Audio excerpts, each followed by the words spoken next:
يقدم لكم برنامج يفتح يرزاق من طرف مؤسسة التوفيق للقروض الصغرى بشراكة مع سيلاتك.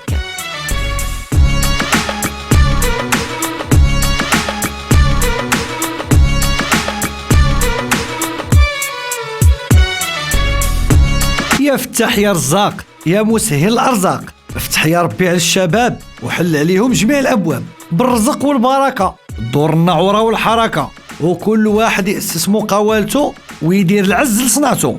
إيوا يا ربي سهل على كل شاب وشابة مغربية يديروا مقاولتهم ويحققوا الاستقلالية المالية. وما تنساوش أي سؤال في بالكم كيدور غادي تلقاو جوابه في موقع بودور. المقدمة راها سالات وحلقتنا ها هي بدات.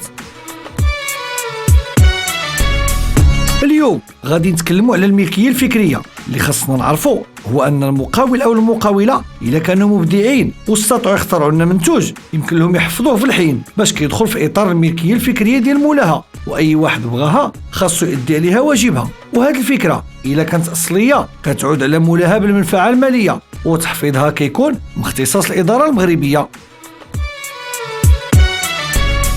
في الحلقة الجاية غادي نتكلموا على العلامة التجارية اللي كتميز بها المقاولة ديالي على باقي المقاولات في شتى المجالات.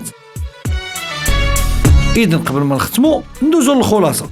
الملكية الفكرية هي اللي كتحمل الفكرة ديالي إلا كنت أنا أول واحد درتها، وبالتالي كيولي من حقي نستعملها أو نبيعها أو نفوض شي حد آخر يتصرف فيها. وما تنساوش المسابقة. باش تعرفوا على 5 الفائزين دروك دخلوا دابا لصفحتنا بالفيسبوك بلا ما تقلب ولا تدور، راه سميتها بودور. جاوبوا على سؤال الحلقة اليومية وغادي تربحوا 5 الجوائز هدية. وملي تجاوب في كومونتير غادي تحتاج دير جيم وبارطاج. ومن هنا الحلقة الجاية يا سادة، الله يلاقينا في ساعة الخير مع شادة.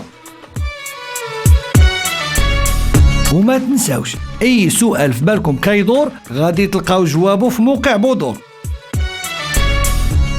قدم لكم برنامج يفتح يرزاق من طرف مؤسسة التوفيق للقروض الصغرى بشراكة مع سيلاتك.